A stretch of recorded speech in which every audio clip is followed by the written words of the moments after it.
Oggi abbiamo organizzato questo convegno qui a Ostiglia perché intanto è un luogo simbolo anche per noi come WWF, perché 15 anni fa da qui partì un grosso censimento che ci consentì di indagare tutta la situazione del Po mantovano con più di 150 volontari. Allora facemmo delle proposte per la rinaturalizzazione e la riqualificazione del fiume che ancora adesso stentano, diciamo, andare avanti per recuperare i servizi ecosistemici anche del corso d'acqua, per trovare un modo diverso per far fronte anche a questi scenari che si stanno proponendo davanti a noi. Quindi qui oggi siamo per discutere un po' queste cose e confrontarci anche con chi ha la responsabilità di interventi e di proporre delle attività sul territorio come l'autorità di bacino del Po e come anche l'AIPO, che è l'autorità idraulica.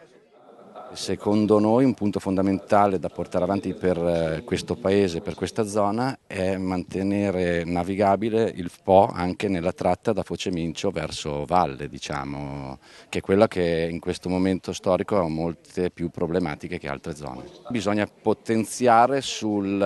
dragaggio, sull'escavazione e sulla manutenzione del fiume, ecco, perché in questo momento storico è rimasta un po' abbandonata. Ecco. Quello che mi preme è dimostrare come la buona qualità ambientale e la sicurezza del territorio possono dare un'ottima occasione di sviluppo locale anche alle popolazioni rivierasche del Po, di cui per esempio Ostiglia è un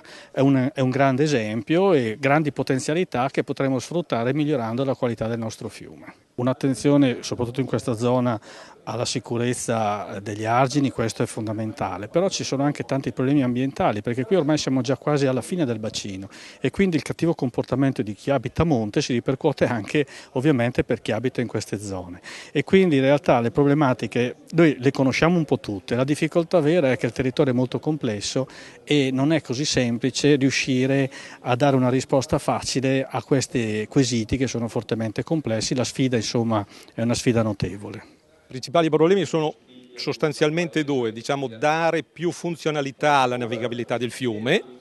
che spesso si dice che non è navigabile ma non è vero, ha dei problemi ma è navigabile, e poi fare in modo che la navigazione interna possa entrare nel circuito del sistema dei trasporti italiano, perché nello sviluppo che l'Italia ha avuto la navigazione interna e le vie d'acqua sono state purtroppo trascurate e adesso si fa fatica a reinserire questa modalità di trasporto all'interno del sistema